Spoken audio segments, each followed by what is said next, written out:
Welcome to the Creator Spotlight, the interview portion of the Spotlight with myself and Jeremy Lambert, as always. And we are joined this week by a returning John Mosley, aka Mose, aka Jumpin' Johnny Mosley. He is a ring announcer, he is a commentator, he is a promoter.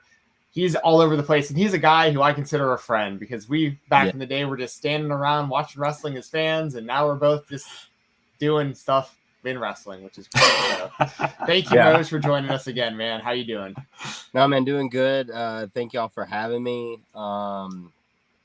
It's here, man. Well, I mean, it's like, 10 days, 9 days, pretty close, whatever it is. We're less than 2 weeks out, so it's close enough to say, like, it's here, baby.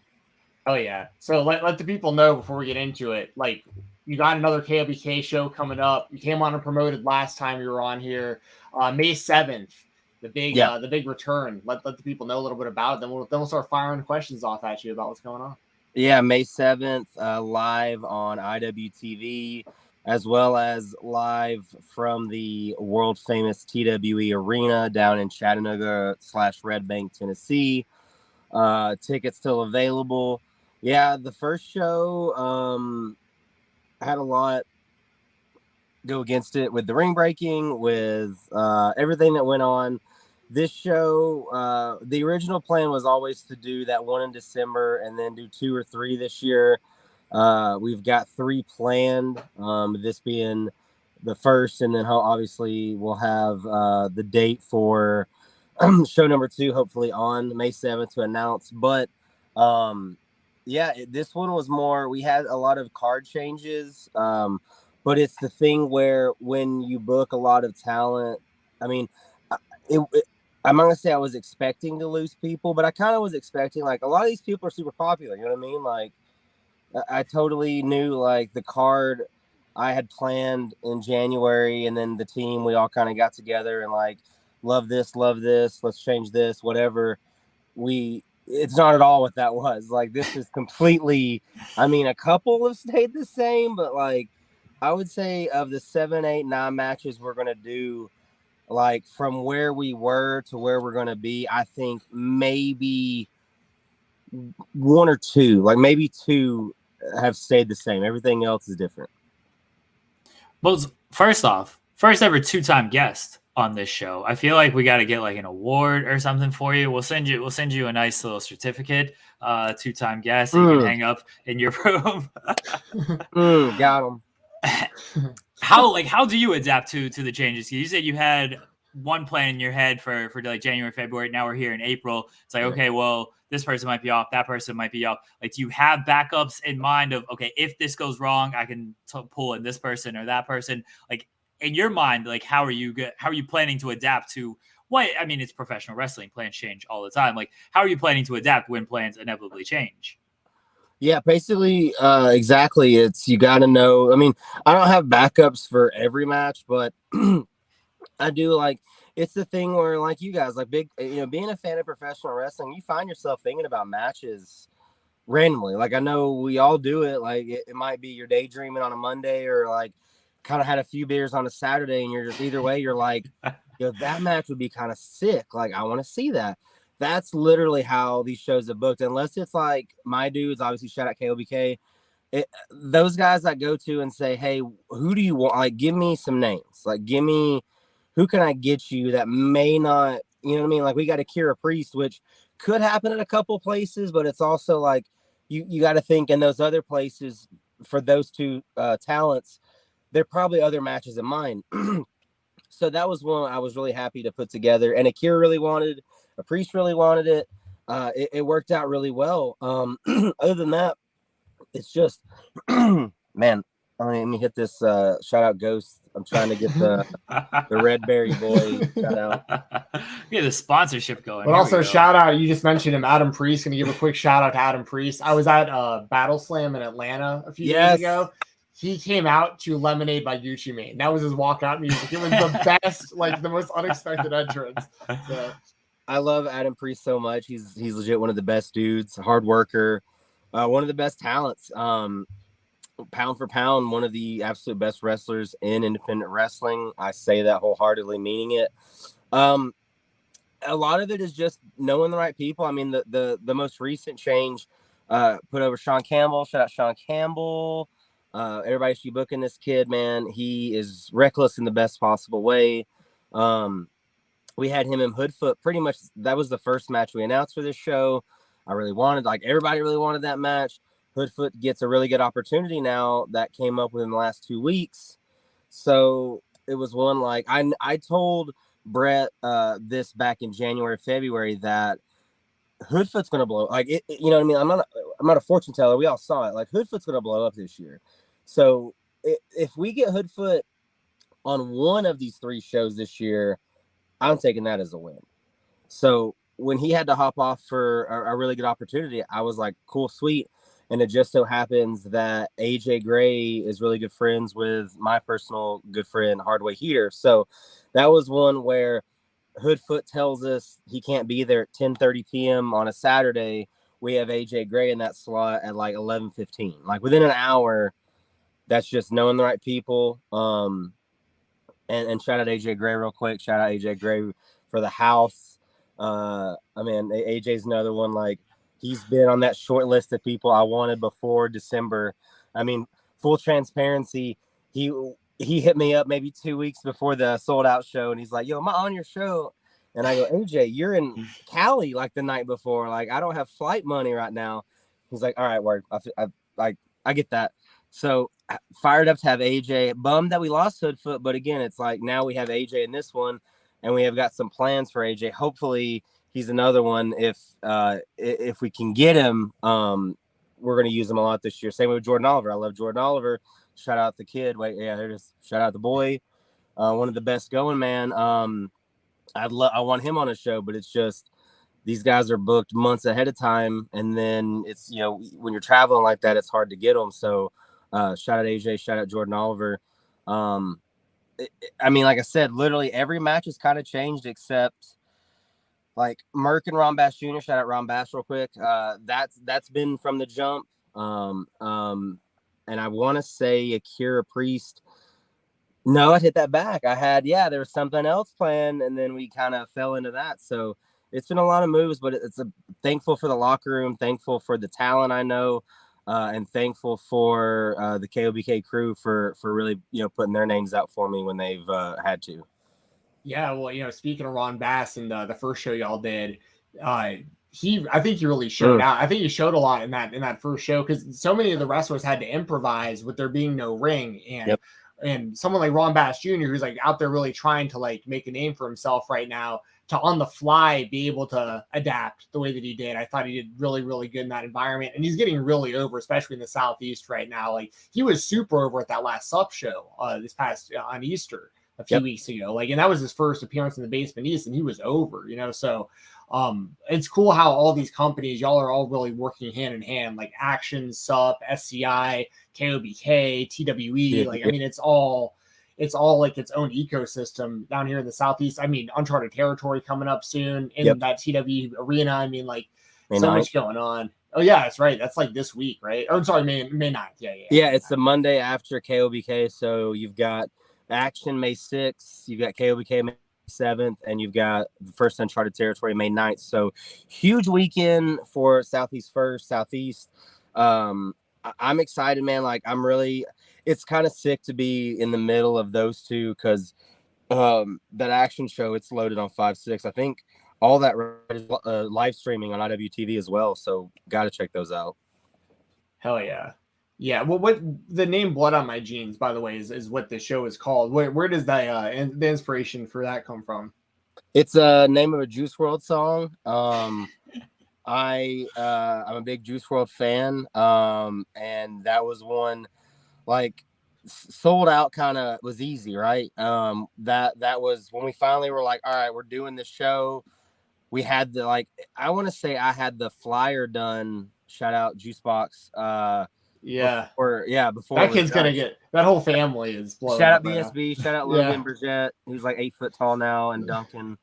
Dude, there was a funny line, by the way. I mean, you were sitting right there, commentary. I'm pretty sure Dylan Hale said it on the last sub show. When Billy Tipton was out in the ring, he was like, Mouse, big Billy Tipton fan. Pretty lukewarm on Billy Starks, but real big on Billy Tipton. I was laughing pretty hard at that.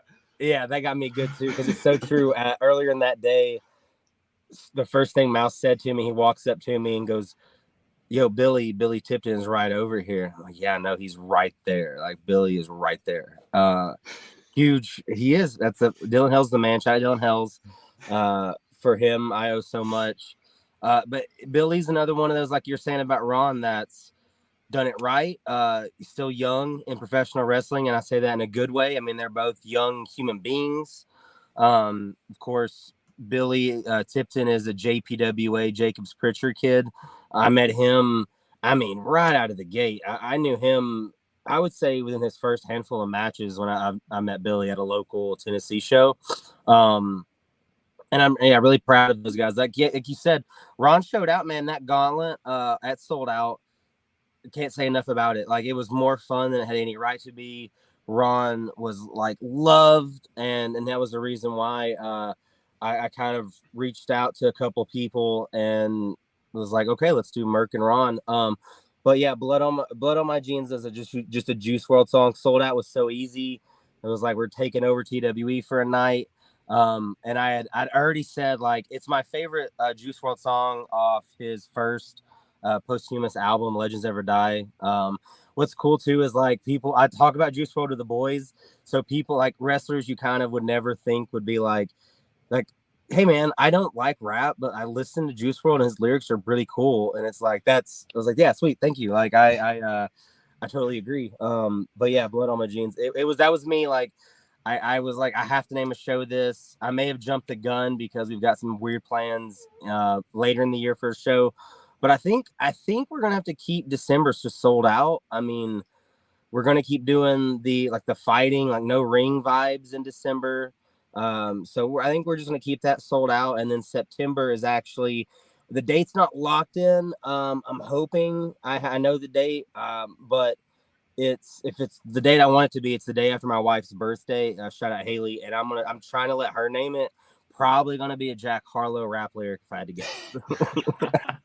I like that you're saying all the names just from rap songs and rap lyrics. I was going to ask you about the no ring, and you said, when we talked last time, you said, like, I think December we're going to just keep that as kind of like a traditional show. Yeah. And I was going to ask, like, have people requested, like, hey, is there going to be a ring this time, or are we going no ring again? That's a phenomenal question, because so many people have messaged or assumed or whatever of, like, that's our show. Like, our format is the no ring vibe. So I've made, like, it's been a while, but the first few posts I made for this show in May 7th was, we're going to have a ring. Like, we're going to have a ring. We're going to have a ring. But you literally, earlier this week, I was just talking about, like, I feel good about everything. Like, even, as of right now, like, cards locked in. I've talked to everybody. We have, you know what I mean? Like, we've got a show locked in, a show I'm really, really excited about. But the one thing I am nervous about is, like, we're gonna, show's about to start, and it's gonna be like, why is there a ring here? And I'm gonna have to be like, guys. See, this is when there's a ring, and if people don't like it, you just tear the ring down. You're like, no, fuck this ring. We don't need it. We'll just go without it. It's all good. I did. It's like suffering from success. Like, everyone loved it, and it was so much of, like, fuck, I mean, I really kind of want to book and, like, work on professional wrestling shows. Like, I don't want everything to be like this fight vibe. So I'm really like, those first few minutes, if people are super into the wrestling, I'm gonna be like, thank God, because that's the one fear I have is, like, all right, hey, we're gonna do our intermission before the show starts. Get this ring out of here. People are hot. Oh man. Well, I mean, it's gonna be a great in-ring wrestling show. I mean, the lineup y'all got. You mentioned a little bit of this already, but I mean, Merc versus Ron Bass Jr. That's a banger. I mean, shout out Merc. That's another guy who I'm actually surprised it's taking it.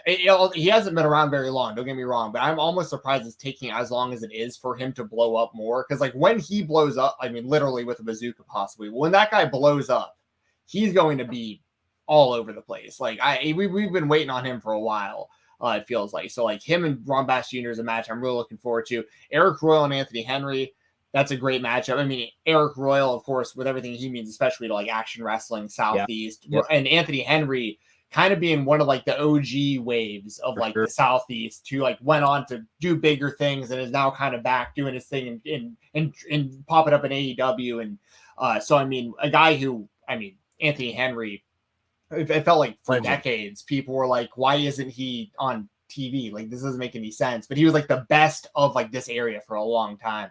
So that's going to be a banger. Sean Campbell and AJ Gray. I mean, AJ Gray, what can you say that hasn't been said at this point? One of the top GCW stars, one of the top indie stars, world champion across so many different promotions recently. Sean Campbell, your boy, KOBK, the newest member of KOBK. Only what, 20, 21 years old, something like that? I'm being all the way honest. I think he's 19. He's 19. Wow. Okay. So yeah. Unlimited potential and already killing it. Akira, another one of your boys, KOBK. Death Samurai, a guy who's blowing up in the deathmatch scene, who's blowing up in just technical wrestling, anything. Him and Wasa Slamovich, what a cute couple they are, right? I mean, geez, watch them beat the shit out of each other in death matches. Each other and everybody. And then Adam Priest, we talked about, one of the best technical wrestlers in the world, pound for pound, especially a guy who just still flying under the radar, but you can put in any situation. So like, that's right there are the 4-ounce matches, and they're all bangers. So if you have any reservations about like ring, no ring, whatever, those matches are guaranteed to all deliver. Do you have any exclusives that we can get? Any matches that you can give us that have not been announced yet that we can break right here on the show? Yeah, because I like you guys, and as you mentioned, Steven Jensen, we met just pounding like PBRs in the beast. Yeah. I can say this was what I'm really excited to do. We couldn't have had a show in this building, let alone after the performance he had it sold out. Jaden Newman for sure going to be back. TWE Arena. Jaden means so much to that building, to Chattanooga, to Tennessee as a whole, the South as a whole, going to be this summer with uncharted territory. Going up against someone he asked for, and someone I'm excited to see what he brings out of Jaden in Joe Black, who was, of course, in our main event back in December in a fist fight with Brett Ison. So Jaden Newman, Joe Black will be at Blood on My Jeans May 7th. That is a banger. Thank you for sharing that with our audience and us today on the show. Scoops here. That. Yeah, we love getting scoops. And by the way, it means a lot to be wrestling Joe Black at a KOBK show, because it meant a lot for Brett to have that match. And Brett is synonymous with KOBK. So it's like, and Jaden, of course, it's his building. You know what I mean? So his it's building, like, and Jaden's means so much to, he's learned so much under Brett. And then of course, TWE is such a home for me. Jaden means so much to me because he was that next step when I needed it before anyone really was, using me for commentary. Jaden brought me in and let me, to this day, ring announce and do commentary there. So yeah, Jaden means so much to us. And again, that's a match. I know that he's going to get the best Joe Black to date, because Joe, since December, really, seeing him more, he's been more active. I'm really excited about this one for real. That's a great matchup. And, Jaden's been on our show before, so I'm going to root for the guy who's been on our show. That's my bias here. Anybody who comes on the show, I'm just going to root for it. We had him the week he was the Bone Storm champion. Yes. We might have actually jinxed that he was on here and then he lost the title. There's got to be a bigger picture at play. Alec Price is a fantastic wrestler, but someone from the South is getting that title back for Southern Underground Pro. So there might be more of a redemption arc for Jaden, I think. I don't know. He had a really good match with Dylan McQueen at the last. Didn't he? By the way. Yeah. Shout out Sup real quick. There's so many great debuts on that show, man. Yeah, Dylan McQueen, first time. That was another time Dylan popped me on commentary, was when Jaden started dancing and he was like decent. Yo, I'm gonna say it again. Dylan Hells, man, thank that guy for everything. He's definitely been like a mentor and always there to hear me out on my dumb ideas and some good ideas. And just my favorite person in the booth. So yeah, one more time for Dylan, bro. You guys have always had good chemistry, but your chemistry is getting better. Like it's like the commentary is even better now than it was just 6 months ago, in my opinion. So you guys are killing it. You're becoming like you're almost like the King and JR of like the Southern scene right now. So. No, I had Hoodfoot talk about how, because I mean when I met Hoodfoot same way, like when I met Hoodfoot, I wasn't doing commentary anywhere. Like I was still on the other side of the curtain, kind of just trying to find some way in. And Hoodfoot was basically just kind of more comedy. Like he was in a orange, just broke out of the jail kind of thing. The giant do-rag. Yeah. Like, so now all these, that's been a couple years too, actually probably close to like 3-4 years. And he told me back up at Pawcade 3, just like how cool it is that you were just saying, like that he thinks of my work with Dylan and just me doing what I've been doing as kind of such an important part of the South right now. And that's something that I just look at it like you got to give back. This show, everything we made on the last show in December, just going right back in for this one. Like, I'm not looking to make money. Like, I'm not looking to get rich off wrestling. These shows we're putting on, I want to put on good matches for the crowd. I want to put on good matches for everybody in the locker room that goes out there and, risk life and limb. That's something I always kind of try to tell myself, right? We watch so much wrestling, we kind of get numb to how dangerous it is. So it's something I just, everybody, I want to have the best energy at these shows. And that was something that really showed when all that stuff happened in December with the ring. I mean, everybody, it wasn't even a question. It was like, we're coming together. We're going to put on a good show. And looking back on it, I mean, that's something I'm so proud of. So I just want to shout out that to everybody on these shows, man. Like, I have legit love for anyone and everyone that's out there, whether it be, locker room, crowd. I mean, we had the same, like, I think the first maybe 20 tickets we sold this show were the exact same people as last show. And that's pretty cool. I wanted to ask, you were mentioning commentary stuff. Has Steven Jensen gotten you any more commentary opportunities after he helped you with Blitzkrieg Poe last time, where he tagged you when they were looking for commentators? I'm giving you the assist on this, Jensen. That was all you. You helped him get that gig. Have you helped him get any more gigs? Are you asking me or asking Mose? I mean, both of you. Like, I assume you're his commentary agent now.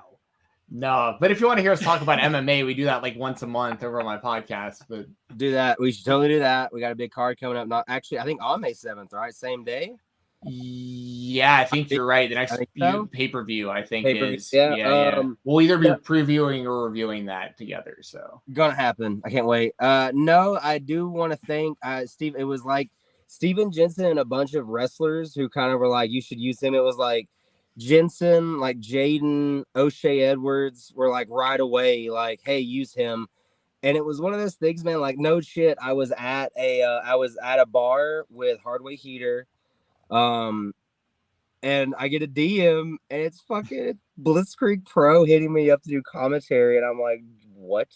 Like, I'm going to get to call, Lindsay Dorado and Evil Uno, and got to call for O'Shea again, which I never get to see him. Man, yeah, that was cool. That was the coolest shit. My point being this, like, I had so much fun that night, and the Blitzkrieg dudes, I mean, they really liked me.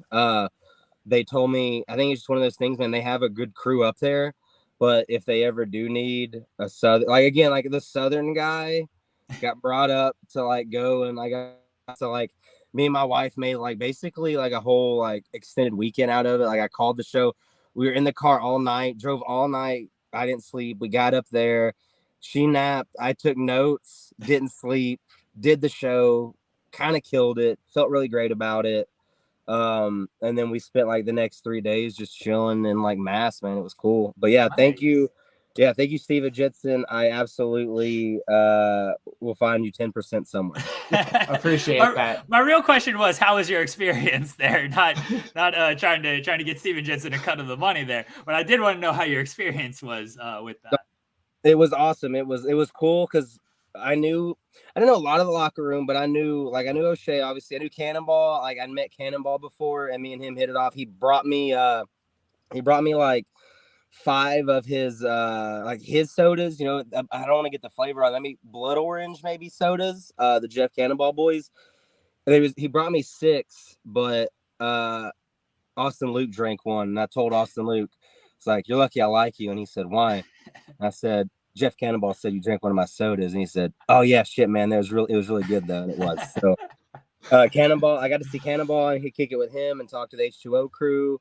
Got to see Scotty, and the coolest thing too was his name's Gabe. Oh man, I'm so like out of it. I do not know his streams thing. I shut him out, but it was just like his first time doing live commentary, man, and like he was high energy and he was having fun and he was saying good stuff and he was like mentally into it. So that was really cool to like give him notes afterwards, like positive notes, because like, I mean, that could have, that could go, it's hard. Like doing commentary is not hard. Doing good commentary is hard. Like we can say whatever we want, but we're trying to, get the most out of our voices. Like I'm an instrument for everything happening in the ring. And he was like that, man. He had a couple jokes, but like good stuff, getting over the talent. So shout out Gabe, man. That was really the coolest thing, was the talent and getting to work with that guy. And like, I told him, man, like, keep going, bro. Like, keep going. We need more of, it's okay to have fun, in there sometimes. I know some people may not like how excited I get at times. But I mean, that's real. Like, I love doing what I get to do, for real. Shout out Blitzkrieg. Well, I'm gonna ask. Normally, Jeremy asks this, but I'm gonna ask. I know we got to wrap up pretty soon, but this is an important part of the show. We normally ask your coolest item in your room. I don't know if we were doing it the last time you were on. It's become a tradition. We weren't yet, so we now ask guests, like Cole Radrick, for instance, had like some paintings and stuff, and Ninja Mac had like weaponry and those kind of things. What's the coolest thing in your car? Because you're sitting in your car. Anything cool? Is my KOBK shirt in your car? Because I still need to get that. No, your KOBK shirt is actually, I'm in my wife's car. My car, the tread of the tires is at like negative. So as I sit here in Kansas, we're in her car. The coolest thing in her car, I would honestly say, you know what? I can't reach it right now, but I assure you, in the back of this car in the hatch is a brand new mint condition Mean Mark Callus Elite. Okay. Which I was pretty fired up to find that. She found it by like complete accident. So that was probably the coolest thing, to be honest with you, in this car right now. Yeah. That's funny you bring that up, because I was going to ask you before we got off of here what some of the most recent action figures y'all have purchased, because Mose and his wife both collect, which is like one of the coolest things. I think that's a really, really cool thing about a relationship, is like you got two people who actually are excited to go out and like find wrestling figures and stuff. Dude, she got me so good. We were in Salem, Indiana for PAK 3 a couple weeks ago. And she found Evil Uno, which was tight. Like I met Evil Uno. So that was really cool. But she no-sold me on, get back to the B&B super late that night. And she's like, hey, I found something else at Walmart. And I was like, oh, probably like some rant. No, it was Mr. Brody Lee. And she was like, yeah, I didn't want to tell you. I just, you got to see it.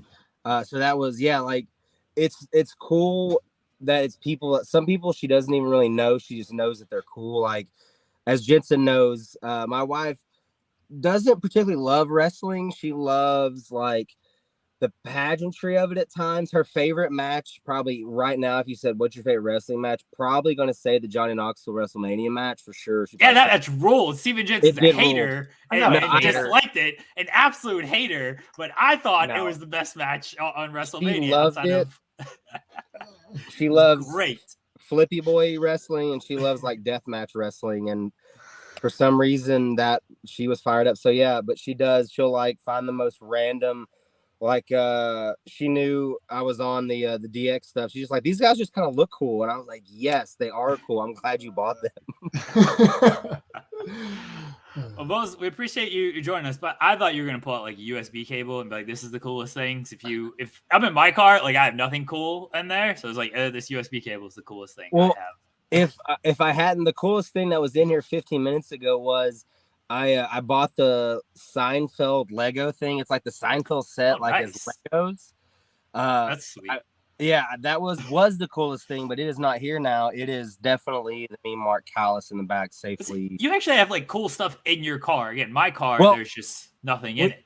We are, again, you got to think we're road tripping. We came here right from the BSB show, which that'll be up on IWTV. You mentioned his name a second ago. I did commentary with Cole Radrick on that show. It is a moment in time. I can't stress people, with Alex Colon as special timekeeper and also running in as the voice of Stone Cold Steve Austin. Oh my God. I didn't know what that was from because I saw pictures of you and Cole doing commentary, and I was like, I remember looking on IWTV. I was like, am I missing this right now? What's going on? It was filmed earlier this Sunday. The longer that show went, the more Cole Radrick got out of pocket, and man, it's must-see television. The BSB 2022 BSB Invitational Tournament coming soon to IWTV, where you can find my show May 7th live streamed at 8 p.m. Eastern time. Please watch it. Please, we did pretty well on video on demand, so I'm live stream. Check it out. You will have fun. Shout out to Cole Radrick, friend of the show. Yes. IWTV, watch it. IndependentWrestling.tv. Use code FIGHTTALK, FIGHTTALK. All is one word, no spaces. Watch KOBK Blood on My Jeans, and check out everything else out that's on there. Check out Southern Underground Pro's recent show. Check out BSB when it drops. Check out all the good stuff over there on IWTV, and use code FIGHTTALK. Mose, appreciate you joining us again. Follow Mose on Twitter at Mose KOBK. Again, check out the KOBK show on May 7th on IWTV.